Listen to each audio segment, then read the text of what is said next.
Hello friends, स्वागत है आप सभी का मेरे channel Shiv twin flame journey पर। माय लविंग ट्विन सोल्स, आप सबों को बहुत बहुत प्यार एवं आभार। जितने भी नए सोल मेरे इस चैनल पर आए हुए हैं, मैं सभी का स्वागत करती हूँ।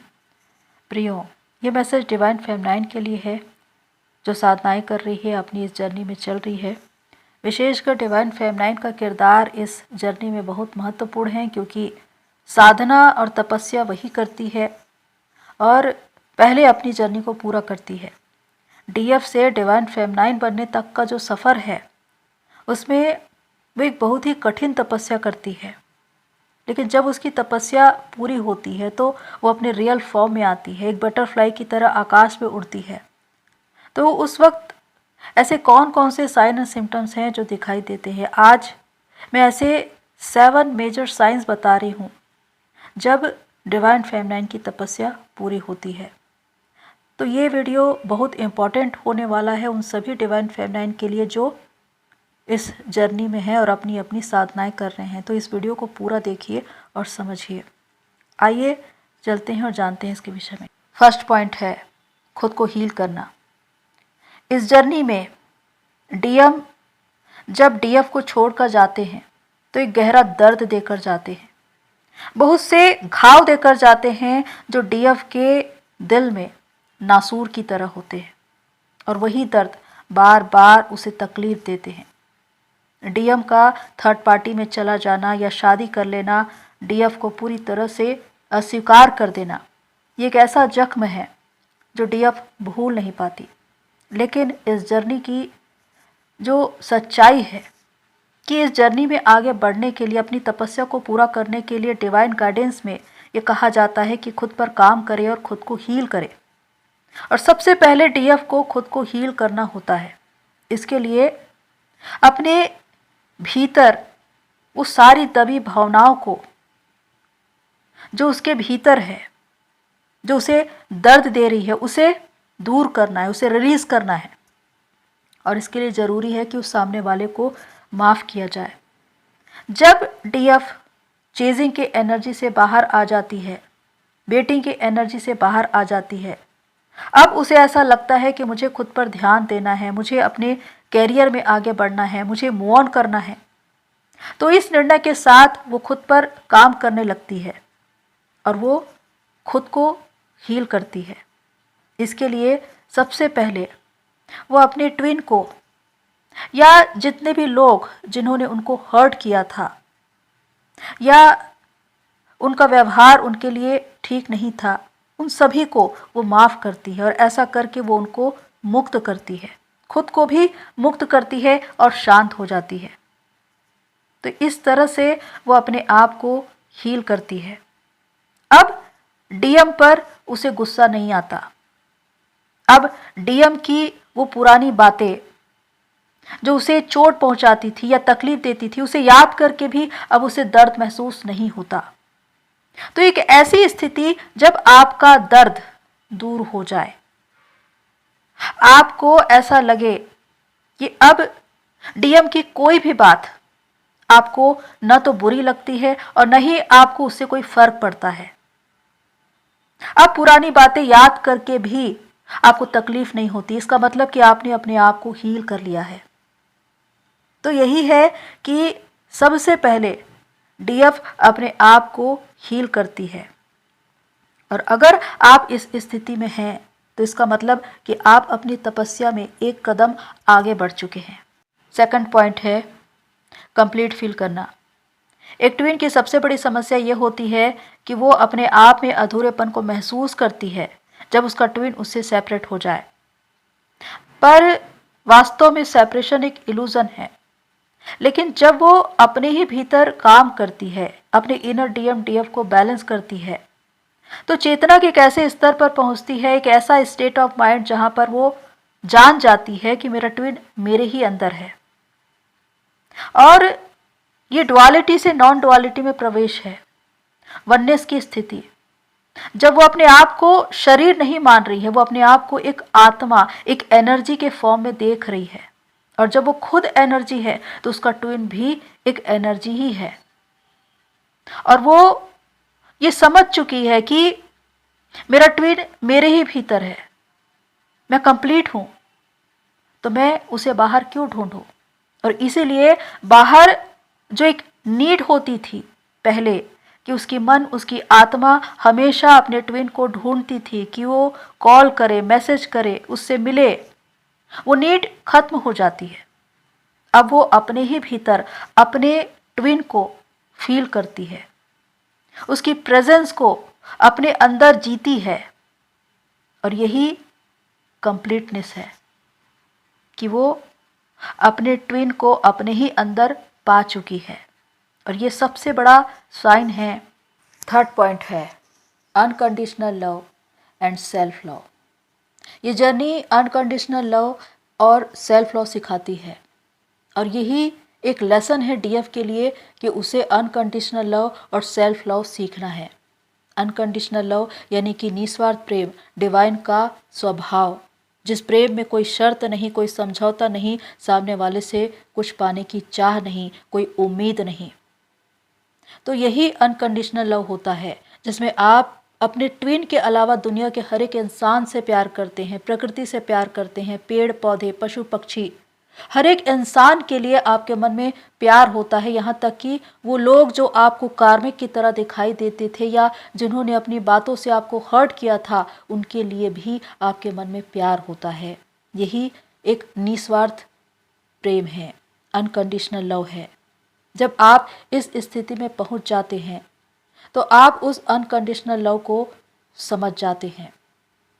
सेल्फ लव, जिसमें आपके डीएम ही आपको ये सिखाते हैं कि मुझसे ज़्यादा खुद से प्यार करो, खुद की वैल्यू करो, खुद की रिस्पेक्ट करो।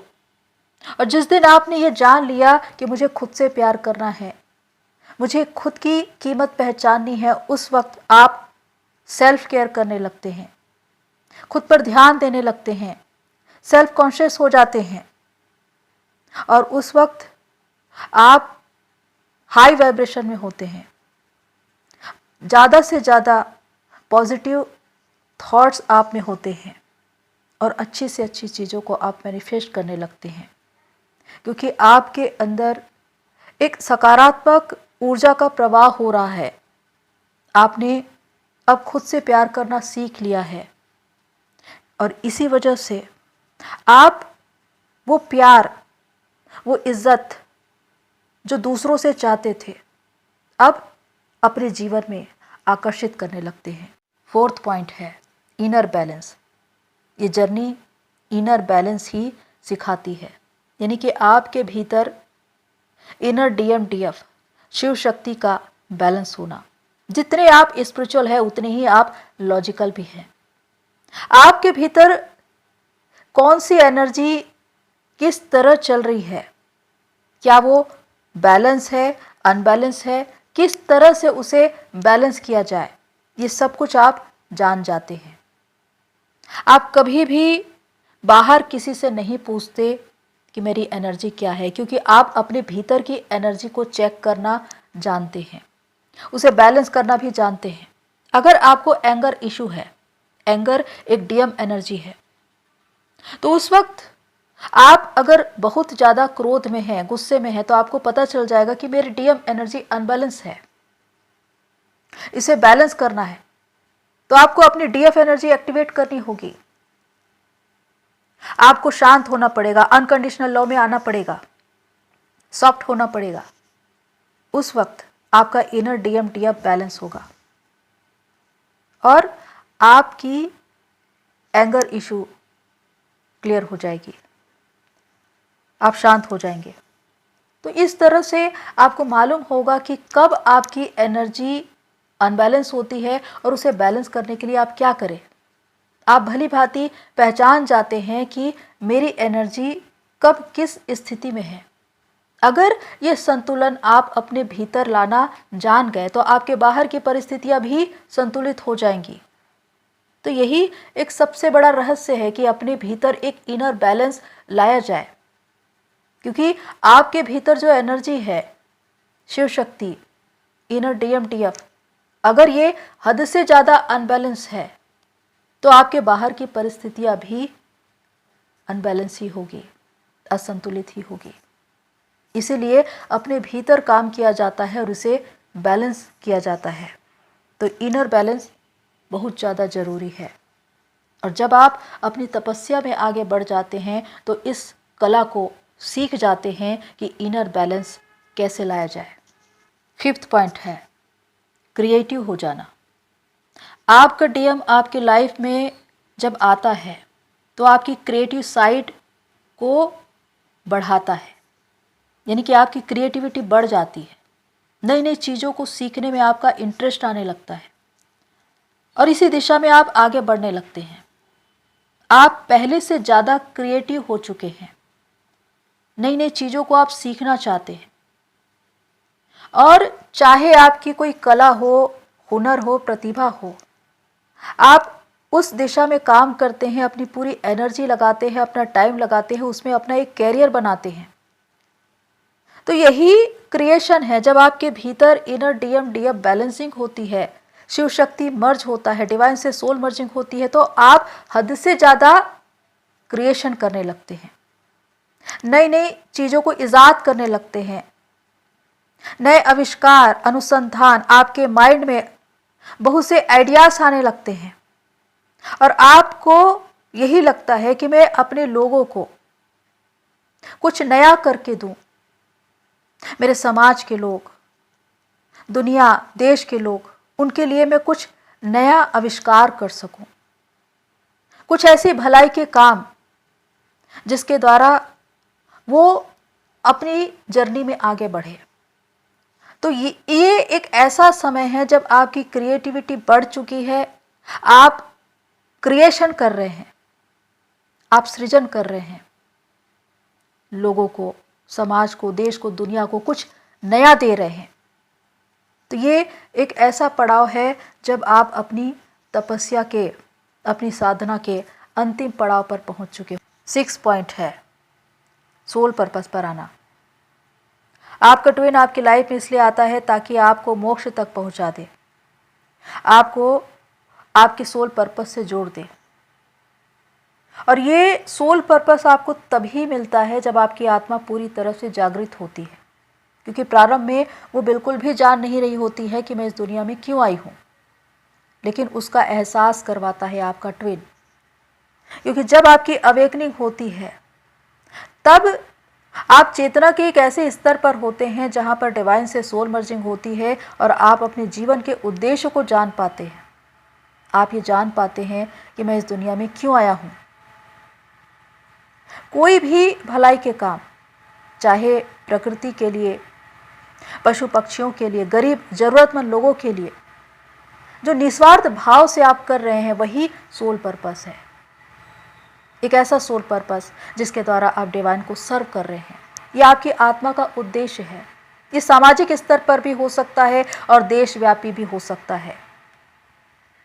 तो जब आप इसे जान जाते हैं, इस क्षेत्र में आकर काम करने लगते हैं, तो आपके भीतर एक संतुष्टि का भाव होता है, क्योंकि आपकी आत्मा ये जान चुकी होती है कि जिस काम के लिए मैं आया था या आई थी उसे मैंने पा लिया। और ये एक उत्तरदायित्व का भाव है। आप अपनी रिस्पॉन्सिबिलिटी को समझ पा रहे हैं, अपने लोगों के लिए, समाज के लिए, देश के लिए, दुनिया के लिए, मदर अर्थ के लिए, कि मैंने एक सोल कॉन्ट्रैक्ट किया है जिसके तहत मुझे अपना सोल पर्पस पूरा करना है। और जब आप इस स्तर पर हैं, इसका मतलब कि आप अपनी इस जर्नी के एक अंतिम पड़ाव में हैं। 7th पॉइंट है इनर पीस, यानी कि डिवाइन की प्रेजेंस, एक हेवन, डिवाइन की उपस्थिति को हर वक्त महसूस करना, एक शांति का भाव, संतुष्टि का भाव। जब आपको ये लगता है कि मैं शांत हूँ, संतुलन में हूँ और कोई भी परिस्थिति आपको प्रभावित नहीं करती, उस वक्त आप परमानंद में होते हैं। आप ये भली बातें जानते हैं कि डिवाइन मेरे ही भीतर है और मेरा डीएम भी, क्योंकि आप अपने डीएम की स्ट्रेंथ के साथ ही काम करते हैं, अपना सोल पर्पस अदा करते हैं। आप पूर्ण जागृत हैं, अवेयरनेस में हैं, आप अपने उत्तरदायित्व को समझते हैं, आप मदर अर्थ को सर्व कर रहे हैं, समाज के लिए, देश के लिए, दुनिया के लिए और भी कुछ बेहतर करने के लिए हमेशा प्रयासरत हैं। और इसके द्वारा आप पूरी तरह से डिवाइन को समर्पित हैं। अपने जीवन की हर बात के लिए आप उनको धन्यवाद देते हैं, ग्रेटिट्यूड पे करते हैं, उनको आभार व्यक्त करते हैं, हमेशा एक पॉजिटिव एनर्जी के साथ चलते हैं, दूसरों को खुशियां बांटते हैं। आपके जीवन में एक संतुलन है। आप अपने ही भीतर कंप्लीट हो चुके हैं, क्योंकि आप जान चुके हैं कि मेरा ट्विन मेरे ही भीतर है और डिवाइन भी मेरे ही भीतर है। तो इस तरह आप पूरी तरह से संतुलन की स्थिति में हैं, एक पीसफुल सिचुएशन में रहना जो आपके लिए हेवन कहलाता है। तो प्रियो, ये वो 7 मेजर साइंस हैं जो ये बताते हैं कि आप अपनी जर्नी के अंतिम पड़ाव पर हैं, आपकी तपस्या पूरी होने वाली है। अगर ये पॉइंट ज़्यादा से ज़्यादा आपको रेजोनेट होते हैं तो कमेंट्स बॉक्स पर लिखिए। तो प्रियो, आज के लिए इतना ही, फिर मिलते हैं नेक्स्ट वीडियो में। तब तक के लिए take care and God bless you all. मेरी सोल फैमिली, आप सभी की जर्नी पूरी हो।